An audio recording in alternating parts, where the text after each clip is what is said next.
Mbote lisusu bandeko balandi yato komo wapi ndenge to mesana kokutana biso na bino esengeze anga komona bandiminyo surtout yato komo wapi télévision na ndeko eleze to kokoma waneza chaîne YouTube na biso soko zibiso na en clarté na TNT okomika ka ndeko eleze to kokoma na YouTube na téléphone na yo to ko apparaître wana okotala biso na les memia nyonso tu okozala informé na makambo oyo ezoleka na mboka na biso Congo mikolo euti koleka to saki descente na aéroport international ya Njili kotala ba site oyo ezaki spolié mokola liboso to kitaki ministre ya transport Cherubin Okende Senga ministre wa tali mambi wana to kitaki kuna ye moko a constaté que ezali spoliation bel et bien na kati ya site ya aéroport. Aéroport, il y a une grande partie bande ko bazu yango na ndenge longo banite.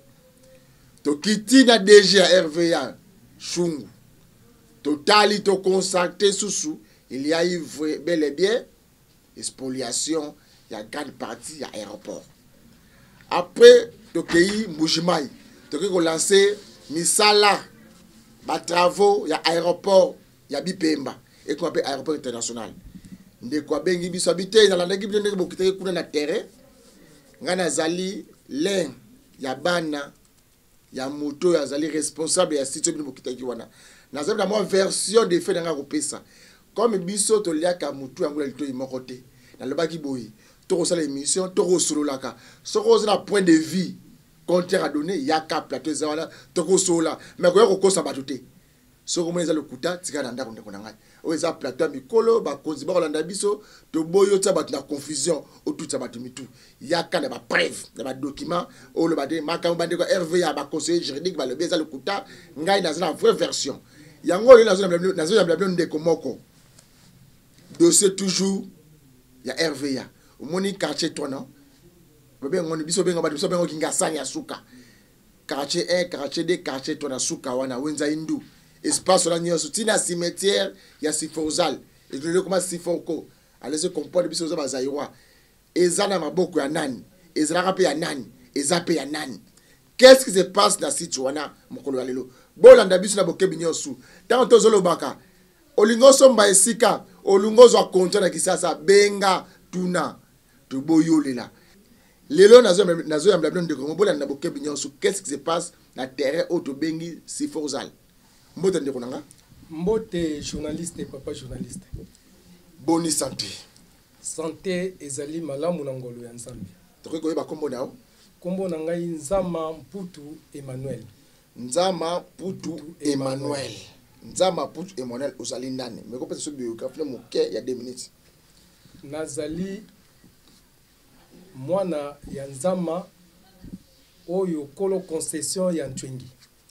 Oyo kolos concession ya Twengi na yambaki Nzama mususu awa Nzama onga na yambaki na yoboza ndenge nini wana ndeko na ngai grand frère cousin to yaya Nzama oyo yambaki Nzama nani Nzama o azaki chef o azakota ndako neza kota cimetière wana grand frère fils aîné Nzama Dieudonné Antoine fils aîné ya libota na bino ya libota.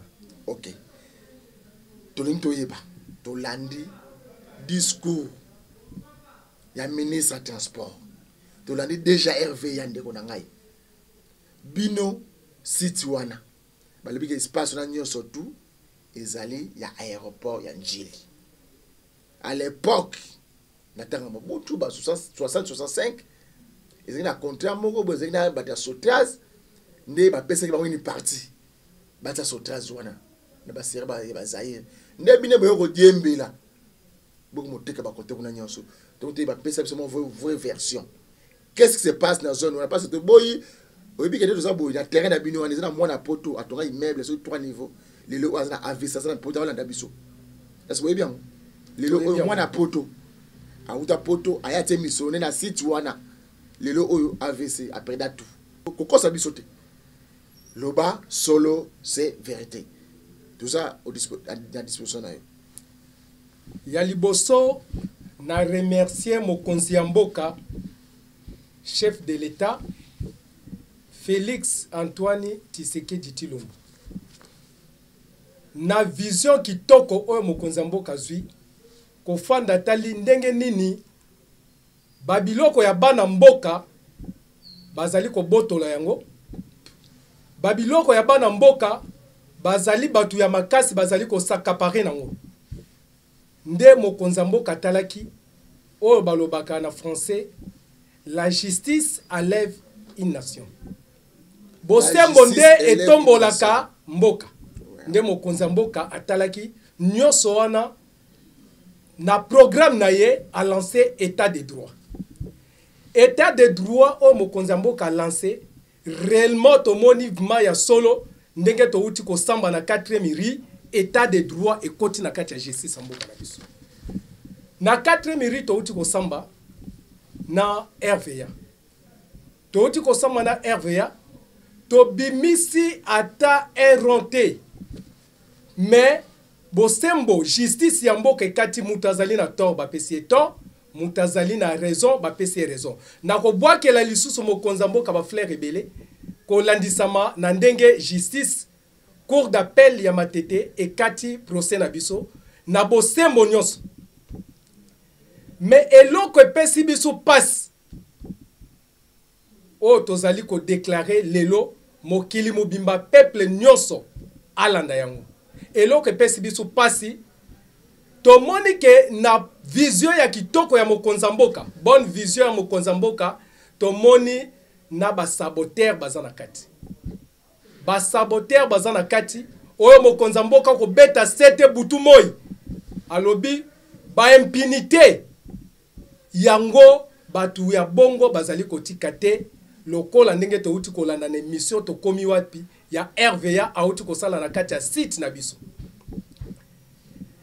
RVA alobi nini RVA alobi concession nzama ezali ya ye po ezali na clôture yenda clôture ki yango nde yango ane ekomi ya ye me pesi pasi pe mawa e pesi pasi pe mawa peuple congolais alanda o tozali koloba clôture yango RVA koloba ezali clôture atongaki yango na lolenge nini clôture azali kotonga yango na ba troupe militaire donc na ba soda azali kotonga clôture wana mbala mususu na butu mais soki eloko wana ezali ya yo okoki kotonga yango na butu te soki eloko wana ezali ya yo okoki kotonga yango na ba soda te po okotonga eloko wana na ba soda okotonga eloko wana na butu po na kolakisa ke eloko wana eza ya yo te po kotonga na kobanga pe kotonga lokola moyibi tolandi lisusu malamu alobi alakisi carte voir journaliste akozwa image ya carte alobi aza kutu na ba carte ancienne o elakisi ke parti wana ya mabeleza ya ye mais kamwisi bato biso na RVA tokei na ba procès à 3 reprises basambaka na carte te carte ezali document judiciaire te carte ezali asubasma te ezali ni titre lelo na kozala na posa ya kosomba 1 hectare na mabele moko boye eza na 20 hectare na bengi géomètre topographe zwela ngai salela ngai croquis ya mabele wana géomètre salelinga peut-être na lingi na senga aide financière na bandeko na ngai asaleli ngai croquis apesi ngai na tindi croquis wana lokola nga na zui croquis ya mabele ya 20 hectare elakisi ke 20 hectare wana komi ya ngai ezali pasi pe mawa na sabotage ya lisusu nazali ko beta sete makasi na sabotage ezala kaka na ko botola biloko batute mais sabotage ti na kolandisama na bare ya justice lelo tongaki to sala exécution ya jugement 15 510 ya tribunal andili oyo to parvenati kozwa certificat non appel lokola to gagnaki na procès wana na jugement wana to zui pe certificat non appel donc jugement ya 15 510 est comme inattaquable mais lokola kaka batu songolo bazali toujours na ba idée ya ko coincer ko botola RVA ake ko kotisela biso ADD oyo pona ko bloquer exécution ya jugement ya 15 510 yende mutu akei ko funda mais ça la makandenge nini soki yo plaignant okei ko se plaindre na liboso ya justice na yo plaignant na yo accusé moko te akoki ko poser ba acte sur terrain na période o ezali binu ko samba mais kamusi batu toke na cour d'appel na fond na deuxième degré RVA tango toko samba cour d'appel a se prononcé na nouté mais RVA a bandi ko poser ba acte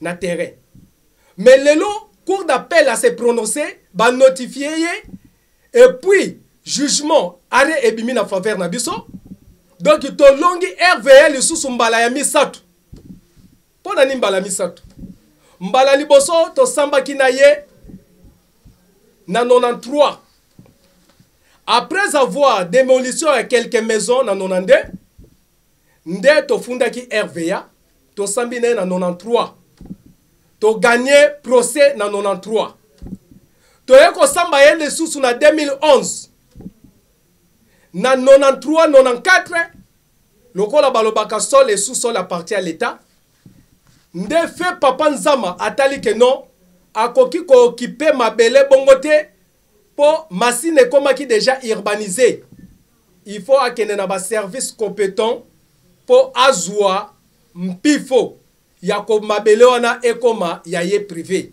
nde akendaki azalaki amené na tokotanga taba kombo awa te po ezali média mais accueilli et pas ya maître Yoko azalaki ministre ya affaires foncières a pesi arrêté en bonne et due forme o balobaka ya mbatate donc il a passé na ba suivi nyonso a passé na ba information nyonso nde aye ko pesa ye arrêté ministériel na 1994 à partir de 94 et comme qui concession privée et bengami concession nzama moke André Ngapanide yango wana na 2011 tozali na ba document judiciaire tozali na ba document administratif oyo ko permettre biso ko jouir na mabele na biso mais ko kamwa na kati wana lisusu na émission tolandi RVA kolobake azali l'état azali na droit te ya kozala na soubassement ou titre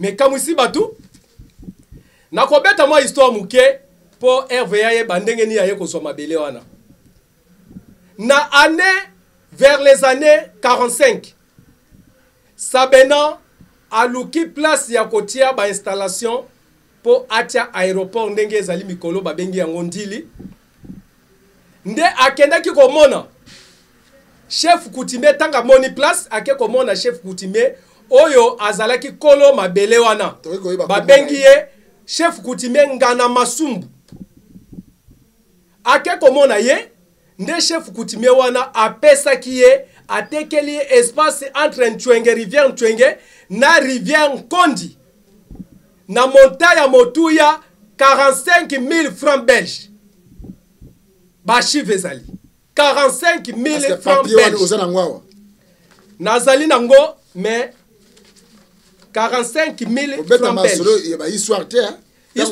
tozali na bachive nyonso tozali na kolakisa bachive nyonso 45 000 francs belges nde epozaki tango Sabena zwi mabele wana il fallait luka place ya kotia bandaku ya ba travailleur ya Sabena nde asengaki lisusu chef coutumier Ngana Masumba pesa ngai mwa place na koki kotia bandaku nde chef coutumier Ngana Masumbu ake ko pesa ye o to bengi lele koma seta kan seta apesi mabele ya seta wana po atonga bandaku na beteli binu mwa histoire muke bandako oyo ba fond d'avance nyonso bomoni na seta wana ezali Sabena mutu atongaki yango ya ba travailleur ya Sabena mais eye ko créer incidence entre chef coutumier Ngana Masumbu na chef coutumier Anna Kimfuta Anne pona ni créer incidence na époque wana chaque mutu azalaki na partine na mabele Ngana Masumbu azalaki mabele na ye ebenga kamaki Mikonga azalaki na parti o babengi Mikonga chefu Anna Kimfuta ye mabele ne babengi yango Mpasa nde parti oyo Ngana Masumbu akendaki kopesa Sabena ekotaki parti wana ezalaki na mabele ya mpasa ya chefu Kifuta Anne. Nde chef Kifuta Anne akendaki kofunda ngana masumbu na jugement oyo babengi justice coutumier oyo bakendaki kosamba. Me kaka ndenge ezalaka ezali ngana masumbu azali mwana bimi na papa. Cela veut dire biso bawumbu tozali matriarcat. Donc ba oyo ba heritaka héritage ya bakoko nde babengi bango bana ya banoko ou bien bana babimi na ba tata mwasi. Mais bakoki kozala bana oyo babimi na ba papa te, pardon, na banoko te. Ezali bana oyo babimi na ba tata mwasi. Nde ngana masumbu abimaki na ba tata banoko yango bapesaki bango parti etant que bana bapesaki bango parti ya mikonga wana. Nde créé incidence wana lokola Anne azalaki pe chef de groupement. Nde atalaki ke abomeli lokola ngana masumbu moto. Nde balobaka boma moto, abomeli moto, atiki ba prononcer jugement. Ya RR 310. Lelo soko kei na atana ba archive okomona jugement wana. Nde Sabena aye ko conclure marché na 1950 na ngana masumbu. OK. Mais natoni lisusu na période wana parti na parti ezalaki na chef coutumier nango. Et pas ina biso masina na Kimbanseke na Kingasani tozalaki na chef coutumier Ngapani Petro. Yende azalaki banda abandaki kotala banda maya ntwenge ti rivière ndili kota masina ti Kingasani Ngapani Petro.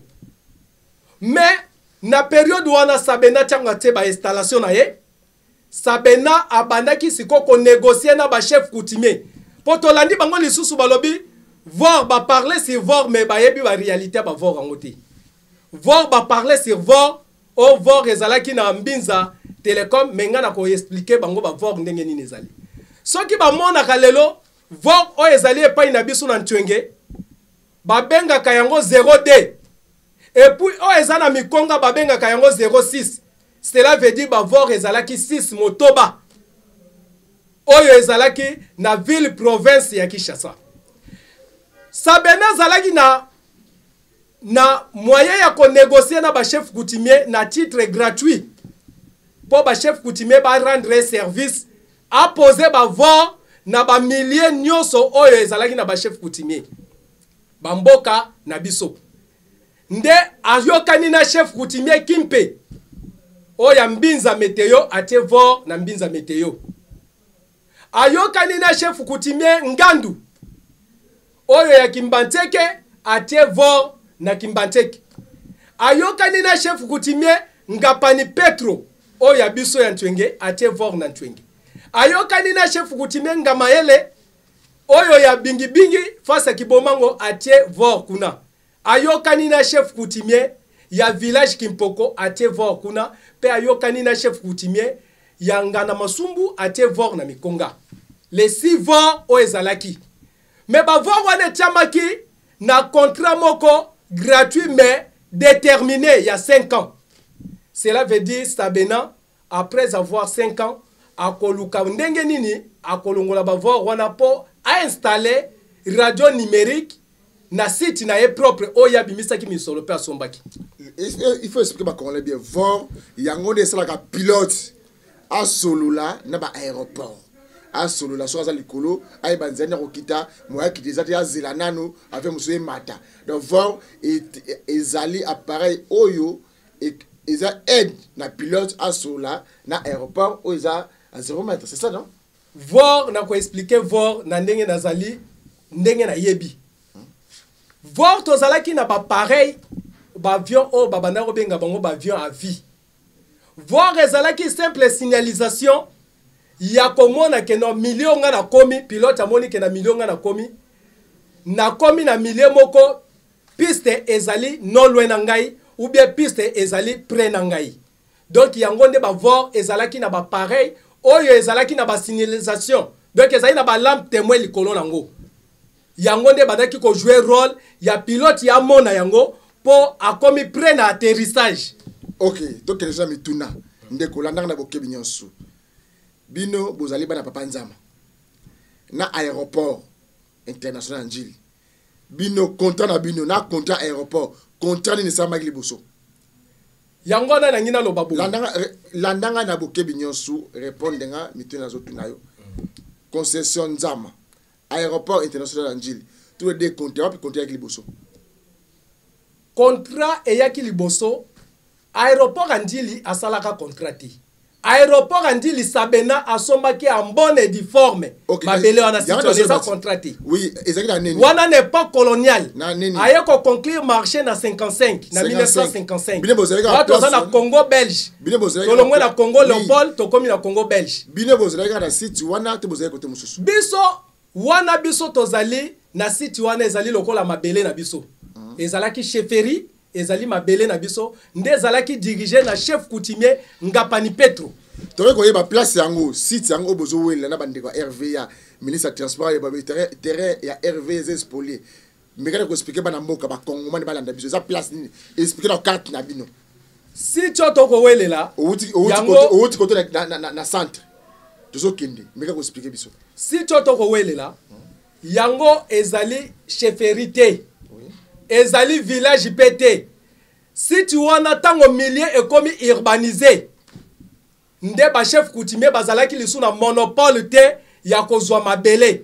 Nde balobaka na français, balobaka na français te me balobaka les sols et sous-sols appartient à l'État.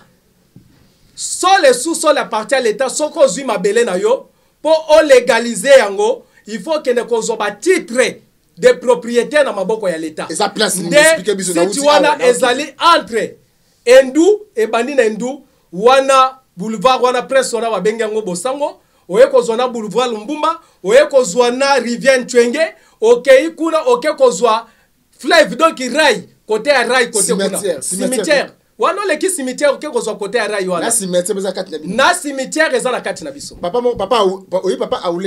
aulenga kachechi papa aulenga papa na cimetière afoko ma cimetière na kati wana papa na pas na kati na bino papa wana aulenga wana azali batu oyo ba chef nzama abandaki kotekela bango ba parti ya mabele. Donc ndenge azali wana azwa parti na ya mabele azanango oya ko jouer nango. Mais biso to koloba e banda rai ti kokoma boulevard. Côté wana nyonso ezala Transco ezali biso mutu topesi contrat. Ezala hôpital a miso papa nzama pesi contrat. Ezala catholique eza l'hôpital eza na sima donc ezali ba place obiso toteki. OK ba place oui ba place obine boteki ndeko landa na boki ba place obine boteki RVA ba lobi boyi bangonde l'état congolais asengaka ba pesa espace wana na Sotraz landa na bokebi RVA na nzela na bango ba lobi boyi na information biso za na yango RVA lobi boyi l'état comme RVA, ils appellent à dépôt à l'État, non? Dans le bac, après ça, une partie bata société de transport. Zaïroise à l'époque, les équipes Sotraz. Bazo une partie wana. Ne bino boyo profiter. Ya kobando teka kotonga bandaku illégalement. Toko démentir information wana pour RVA lobby azali l'État. Mais n'est pas colonial, Sabena. Azali entreprise publique, azali l'État. O pe azali ki na monopole. Ya koloba ngana masumu na kosomba te na zui place yoyo pona cha ba installation na ngai akoki kosala yango mais RVA ndenge nini akoki kosomba te asakapare RVA ayo ndenge nini na meka ko expliquer bino mwa ndamu muke ndenge RVA yi na 1955 nde ba voir o ezalaki installé ba chef coutumier ba telemeli te ba voir ezalaki installé na 1955. Na 1960 ba chef coutumier ba telemi ba Sabena pour alongola ba vor na ye. Nde Sabena ko sala processus ndenge nini akoki ko négocier na ba chef coutumier indépendance et kokota. Tant indépendance ekoti donc Congo wana na pouvoir ya Kasavubu azui mboka azui mabele ya Sabena o ezalaki Sabena apesi yango Oto obenga lelo na aéronautique civile.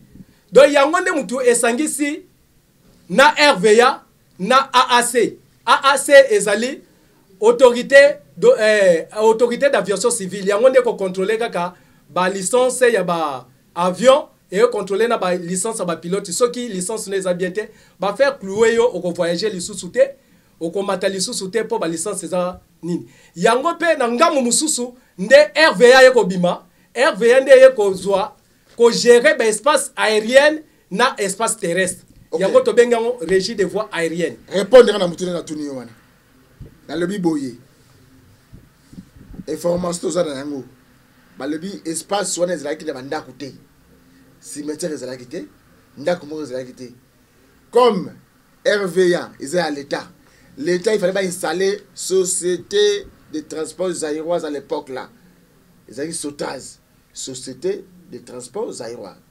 Ne basenga ki RVA c'est bon une partie, une portion. Et ma belle partie matière le comme Transco. Parce que Transco ezali kaka mokitani ya Sotraz. Na deux se comprendre.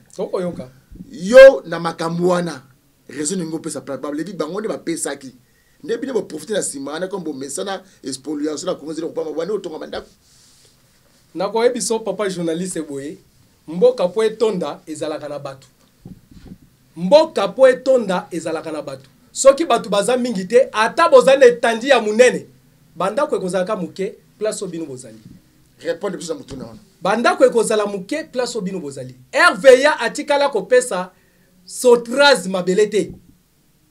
RVA tika ko pesa Sotraz mabelete na zana mukanda ya RVA komela ki Sotraz ezaliao. Na kolagiso ba mikanda nyos. Atika la ko pesa Sotraz mabelete. Mais na ko yebiso boy. Soki lelo bazali koloba pona voir peut-être indice ya RVA za na kati. Mais les 4 autres voir ezali wapi? Ba 4 voir ya oya météo mbinza météo. Voir ya Kimbanteke. Oye pa ya chefu Ngandu. Voir ya Bingi Bingi. Voir ya Kimpoko village ezawapi. Ezalaki détruit toujours na ordre ya ba chef coutumier. Tango ba moni ke contrat on dirait ba ko umisa baningi ba sala malinité to mona lelo manœuvre ya ko s'accaparer na mabele ya batu pour indice na bango ezana kati. De ba chef coutumier wana ba panza ki ba voir wana sans toutefois ba za l'inquiéter. Na l'état ou bien bas à la suivi la RVA. Dès qu'on a eu voir y en passe en moko, tu n'as pas no bon na sa enquête. Na kenda so kende avant comme kikoli. Na le boko yoboyo na côté na ngambo wana na côté place terrain site oyo voir ezali na mati so sala. Wana voir y en passe te, wana voir y mikonga. Voilà mikonga. Voir y en passe ezalaki na voir te, to zalaki na voir na bingi bingi face à Kindobo. To zalaki na voir na Kimpoko village. Donc bingi bingi tozalaki na voir Kibombango. Tozalaki na voir na Mbinza météo. Tozalaki na voir na Kimbanteke et pas ya chef Ngandu. OK, yo lobby, le lobby que non besoin de décision judiciaire. Mais besoin ko accéder na site T. Biso to kitaki na site. Ba lobby que bino bozo te kama pango kuna. Tant to kiti na ba konza RVA bo bandimba bo pakati mbango nanda ko teka na site wana na zo teka ba monso po ifito ye baka o eza télévision sa to komo abinde ko ngai o ya o lati cravate o lati chemise veste na zo mona o lati bina malamu le ba makambo o elongo bani to kiti na terrain ba lebi ke na chef coutumier azawa akoteka mabele ba umu bazo teka mabele ba so ezali trésors de so dans biso ba image ba umu population bi boyo ka biso mawa to kosa maki ba ndeko yo ba koteka mabele ti lelo nana koteka binote na jugement te papa journaliste ngana ye awa likambu ya ba umbu ba oteka mabele te te répondre biso parce que yo ye awa likambu ya RVA alingi asakapare abotola biso mabele tozo solo la tant to quitter sur le terrain na bande ko RVA la na bokebi ba lebi ke ezala jugement moko ezali awa numéro 1 sur la sécurité à aéroport mobile ba lebi ke ezala batu bazana arrêté o bolongi RVA o pesi ndingisa ko teka mabele nana ko teka mabele zayo ndeko na yo tata mwasi na otonani mais ko répondre boy oui tolongi RVA na jugement ya 15510 na 2011 na 2013 vers 2014 novembre 2014 ba service compétent nyoso ministère ya justice ba service compétent nyonso affaires foncières urbanisme banini baye ko installer biso officiellement tozala ba PV d'installation ezali awa na kolakisa yo soki ngonga ezali tozali na ba PV d'installation oyo ministère ya justice baye ko installer biso officiellement ezali te ke non ndenge ezali boye soki tokoteka mabele cela veut dire tokoteka mabele eza ya biso toko jouir nango ezali biso tokoteka mabele toko jouir nango ezali te ke non o boye RVA landa pona ni tokoteka mabele soki tokoteka mabele po eza mabele na biso RVA pa yo lobi ke boza na droit ko accéder na site te yango na zotu na mutuna mage o répondre nga pena mutuna na nga mususu ezali boye ndeko na ngai oyebi ke avion omoni ndeke akosa sa cash ndeke akokota kate liste wana bu asese cash est-ce que bien place nyosu avec kitaka place nyosu avec sa manœuvre na ngo banda ko ezala kate ndeba aéroport international nyosu na mokili na monde et loko ba vor wana ezala avantage pour ba congolais nyonso population ayi ba place aéroport ezali bino soki bozali ba kolo mabele mabeni ni bomoni na kotia vor esika wana papa journaliste olobi bien ndenge olobi mo batu na banda ko pe ba oseka eloko esekisi ngai boye voir ezali simple signalisation mais na yebisi yo tozwa mwa chance muke ya ko voyager pe na libanda ya mboka lokola ba Dubai banini soko komi kuna okomona ka bo otambola na escalador bo otambola na ba tapis roulant bo otambola neto ke na ba contrôle banini okomona espace moko te terrain vert batika oyo balobi ke non omoni terrain vert wana batia yango wana pona voir nakopesa yo oyo ezali en quelque sorte lokola journal ya ba voir babiloko wana ba voir wana ezali ba système démodé eza ba système moko antique ezali sous importance te yo kandenge rapport ya RVA nazala ba mikanda nyonso ezali awa donc eloko wana ndenge ezali wana eza camouflage eza nango couverture kaka eza nango nini te na 2006 sur donc loi ya ba aviation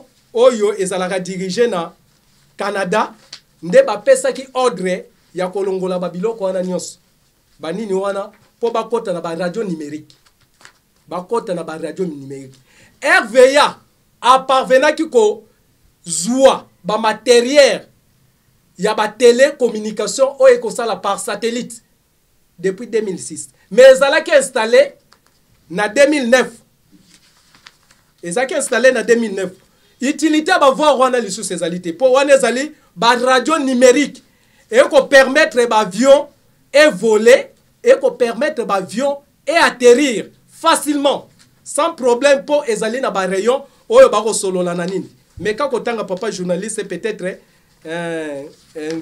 ngonga to welela na ngonga nyonso ezali awa mais quand kotanga oyoka o ezali rapport simba kaka l'acteur otanga donc depuis o babengi tour de contrôle ezalaki déjà opérationnel depuis 2009 mais selon ba rapport na bango ba retenaki ba pardon ba zwaki ba matériaux ya makamunyoso ya installation ya radio numérique depuis 2006 nde ba installaki yango n'époque ya DG Bilengi mais bazui yango n'époque ya j'ai na bosani lisusu nani azalaki wa je pense Okana peut-être mutazaki wana ko sala intérim nde bazwaki ba matériaux wana nyonso ba eko installer ngo n'époque ya DG Bilengi ezali déjà opérationnel ba biloko ba voir wana ndenge tolandi bango na media balobi ke yango ne mutesalaka ke ba vieux tout anate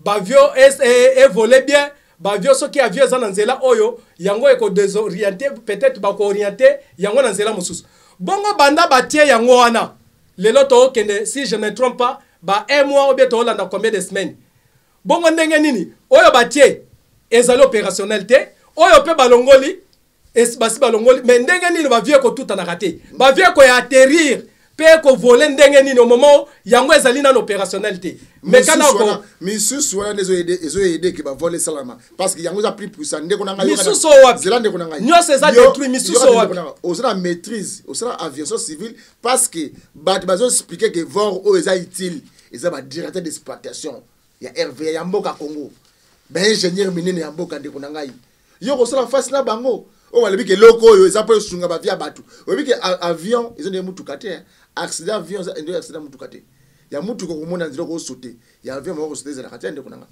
tango zolo ba bon zo sola masolo ya vie ya ba congolais nyonso même na yemo mo konza mboka tout le monde to matana à aéroport Njilwana tango zolo ba keloko zo risquer na vie ba congolais au moins que za malamu te ndeko na ngai. Mais papa journaliste na uti ko yebiso à peine que tango tokena na Dubai tuna bato ba kena na Dubai espace etikala boye pona ba voir ezali Dubai batiki mais soki loi ya aviation et outi na mindele bango nde mutu bakopesa exemple ya kolakisa ke non il faut kotika espace boye terrain vert pona ba aviation pona service aviation mais soki bango kuna batiki te et que yo mutu osali avion te ozali pe na nini te ndenge ni okoki kotika yango eza couverture simplement couverture eza na iloko mo oui makambo ozoloba oyo yango na c'est zo beta masolo na ba ndeko moko asala AVC atonga ba immeuble ba flat na pas na bino wana bozwa mbongo na ye lelo oyo nzambe ayibinenga asala makambo na ye azana mikila poto aza donc desi na comportement justice à Congo na comportement na bino ba umbu bateke umbu. Expliquez biso qu'est-ce qui se passe réellement na terrain wana ya Winza Hindu. Nani aza habilité à koteka mabele, nani aza habilité à la contrat. Est-ce que ça RVA? Est-ce que ça bino? To zabe mwana mwasi moko mama na boso mama oyo yebiye. Ndeko na bino bosa na ye yenda koteka mabele. Bomba kaisa boka la télévision, bobi misaite. Mais ya za kuda koteka mabele na keke soda, asna arrêter jugement. Oh yo za nango zabe mutu mususu. Na lobby boy. Na lobi boye peuple congolais ayoka po bato belé bazali na ba dégâts nazasi rolanda ki grand frère aîné alobi akoti kate jusqu'à dernière énergie na ye pona mabele wana ezali a société mabele toboite RVA soki asomba ki yango toboite RVA soki amoni ke non place wana ezali utile pona ye. Il fallait une négociation. Il fallait asomba yango. Po sungape bandeko nyoso bazana balupangu wana baluka ndenge nini bakoki ko zwa quand même quelque chose pour yakoki na kosomba côté mususu. Mais akoki ko ya ko sakaparer na eloko ya mutu te. Loi wada kute pekisi ke no eloko ya mutu. Ezali na bordure ya palais présidentiel. Avant ya ko zwa yango il faut ko somba yango. Tozali kutu na mikanda oyo ya cour de cassation apesi yango que non eloko mutu basakapara nango bongo te eloko ya mutu kene négociation osali achat en bonne et due forme et puis ozwi yango soko moni ke espace wana ezali nuisible peut-être ou bien ezali favorable te pour na service aviation okosomba yango mais soki yo sombité oluki osakapare nango nde eloko toko boya to boyi na cadre wana eloko nazo itu na yo boyi RVA na bino nani aza contrat liboso okoloba na ngate nani asokipa place na liboso na koloba na boye justice mboka na biso eza mieux informé na ba information so ki justice epesi mutu ana raison RVA za entreprise publique il fallait justice protéger mais so ki ba pesi ndeko ana raison yeba ke ndeko ana mabele wana eza ya ye to passer na nazo bisa awa ke justice ya Congo zo la covid justice a commencé à COVID-19. Justice a commencé à COVID.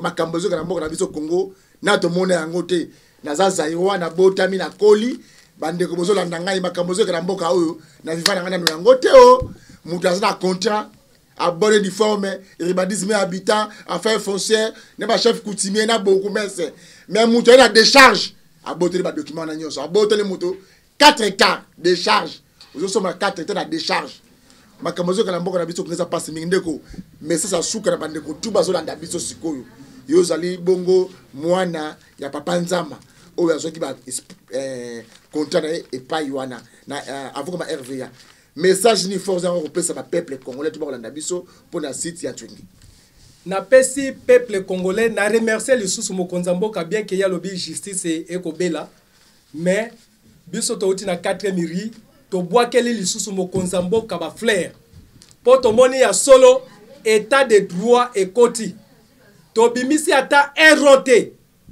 to bimisi ata lo meyate po na ko gagner procès ya RVA na koloba boy tozali na ba document nyonso administratif tozali na ba document nyonso judiciaire tozali na ba lettre au voir ya président ya cour constitutionnelle époque ya Luamba Akoma pour l'exécution toujours ya jugement 1510 tozali na lettre ya cour de cassation tozali na lettre ya parquet général de la république tozali na ba document nyonso judiciaire complet na ba document administratif mais tozali menacé pour na kokota na site na biso ko jouir ezali chefferie te ezali village te suti wana ezali na ba soubassement ezali na document ezali na arrêt ministériel oyo ezwami na 94 ezali site te ke noto koki kosala nango débat po ezali privé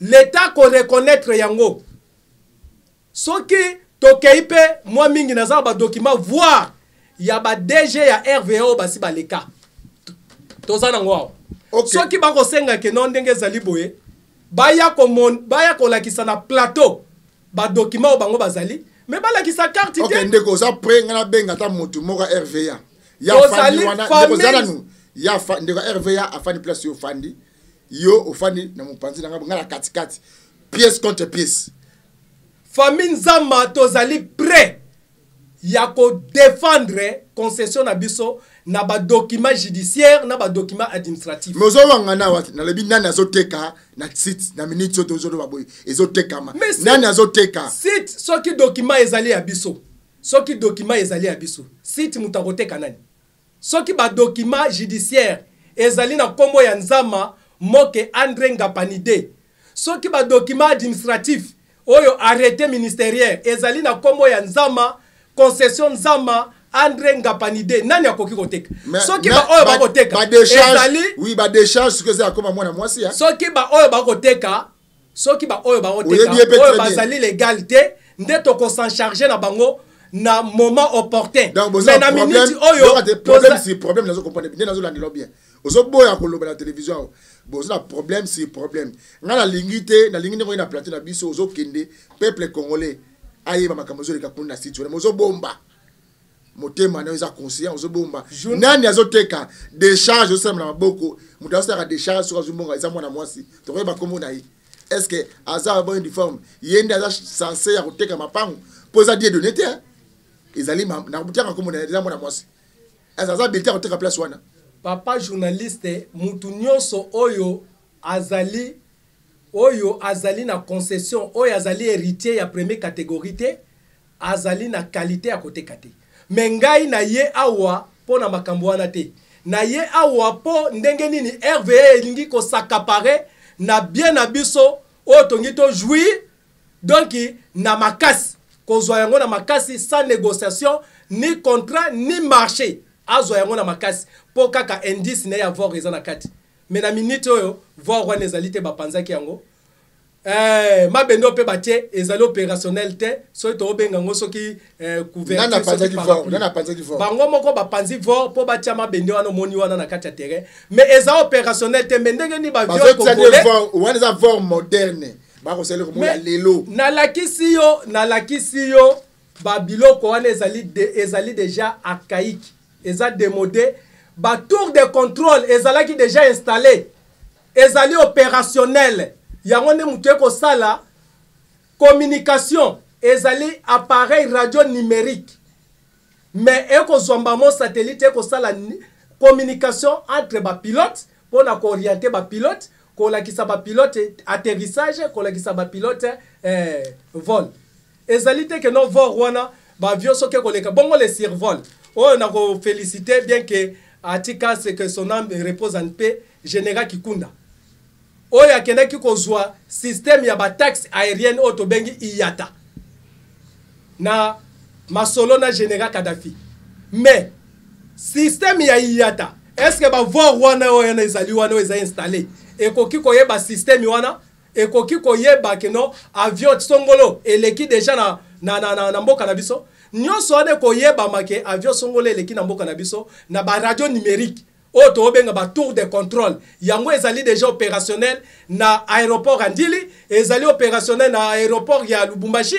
ezali opérationnel je pense etikali 14 aéroports si je ne me trompe pas via mokanda na bango moko ba pesaki 14 aérodrome pardon o etikali po ba installer ba radio numérique wana nako pesa mokonza mboka ba flair ko bwakela ye ba flair lisusu na ndenge touti na cour d'appel tolongi procès oyo bakonzi baza mabete mais bato bapesaka bakonzi ba information azali saisine information malamu te apesi mokonzi information nde bato bazali mabe to benga ba saboteur to benga bato bazali ba impunité mais na logique bakonzi il fallait ko yoka ba oyo bazali na ba vraie information RVA alobi place wana akoki kozwa 800 mètres mais 800 mètres wana ekoti na Kingasani ekoti na Masina ekoti lisusu ekeiti na Rai bongo 800 mètres ngo oya lobi wana ezali lokuta soka za na posa aya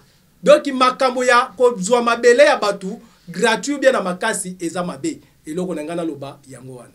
OK, merci ndeko na ngai o ezali kamba ya liboso to yambaka bino pour la dossier à RVA tout de zongli bino lisusu mais to continuer parce que moi na Congo batu mingi bazoboka pe ba mbongo na mai système abu bozumbonga mutu apo wangane mutu babuki ndako ozumbonga mutu apo wangane mutu site existera te yango tozo vakata mbongo Congo yango na bi justice mboka Congo ezobela COVID-19 donc justice mboka na biso la COVID allez comprendre quelque chose parce que makambo zo kana mboka na biso Congo na tout monde na biso ngote bande ko na besoin na biso ndeko azali bongo mwana papa nzama mwana famille nzama de centre de na cité RVA alobi ngapi na zina oanga koloba bolandiye makanisi na ye ba idea bimisi na tunie bango na RVA na zina konta liboso est-ce que bazina mikanda oyo e la sakina bazwaka konta na liboso RVA ni bazolo ba ke place les bango document nini boyoki ba réponse a pesingai à la kisi a pesi ba argument na ye bande kopé ya RVA bokolanda na bokebinyo su plateau na biso eza kufongama donc awa do de réponse eza ndenge mibeko ya Congo lobby plateau za wana na koyamba yo conseil juridique ya RVA omeka koyano la biso na mwa mitya mibale misato parce que nous comprendre tete boyi bande ko na biso balela bandako na ba citoyen so mo so leki aéroport au banda Kingasani quartier 3 ti aéroport leka aéroport mikona mikolo bako buka bandako bako tonga pe bandako dans le babukia le batongia le babukia le batongia c'est comme ça bat bazo la chaque jour ya wana le bakasoko lingo somba le pang nanzila aéroport komati kuna na bande nouvelle oza besoin de mabele contrat benga biso tuna to boyo lela awa ndeko abete masola 21 ezana ndeko mo azana mikla pota kolanda biso asala AVC atonga ba immeuble ba flat ekwena se ifanda de niveau 3 niveau koya ndeko abela AVC donc nyonso ya ye ekenda isika na kisasa to boyi bandeko balela comme mesano comme na Congo ozumbonga batu muninga ko lezo sepela nayo ambiance to ko sepela dans lisumu et comment on dirait le Congo autorisé na mboka Congo mudazo obligé chaque jour face na lisumu na pesa quand même bandeko na conseil mudazo obligé chaque jour à tour sur la lisumu té ça droité il faut faire des choses faire librement au sata lisumu mon côté quand il sera que paiement aux na ngoza nzambe nzamba leki batamokili tanga kokufa sapatu libulu bilamba bakozola yango misolo osala yango to kosombela da bakosombela onyo surtout bande ka RVA to kozola bino sikate kimia kolonza mbeza na mabote na bino to kotem komalobi